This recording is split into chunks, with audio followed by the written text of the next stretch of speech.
ওই যে দেখুন, আমরা কি জানি? আসলে অনেকে জানি না এই সিলভার দিয়ে এবং কি এই স্টিল দিয়ে কি তৈরি করা হয়।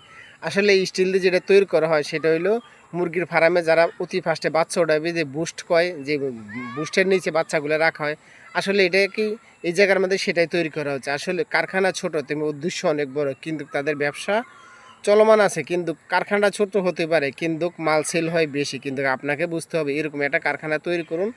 তৈরি করে নিজে ছোট, ছোট উদ্যোক্তা হয়ে যান। আমি এর আগে কয়েকটা ভিডিওতে বলেছি, ভাই বসে না থেকে উদ্যোক্তা হন। উদ্যোক্তা হয়ে নিজে কিছু করার চেষ্টা করুন। চাকরির পিছে না ছুটে এভাবে ছোট, ছোট কারখানা করে আপনি করতে পারেন। করলে আপনার বাড়তি একটা টাকা ইনকাম হবে এবং এর থেকে আপনি সংসারে হাল ধরতে পারেন। অন্যের পিছে না ছুটে নিজেও কিছু করার চেষ্টা করেন। যেমন এই ভাইরা নিজে করার চেষ্টা করতে অবশেষে ওনাদের কাছ থেকে অনেক ফার্মওয়ালারা এই বুস্টারগুলো কিনে নেয় এবং যারা পাইকারি খুচরা বিক্রি করে সবাই কিনে নেয়। কিনে নিয়ে এখান থেকে বাড়তি একটা টাকা ইনকাম হয়।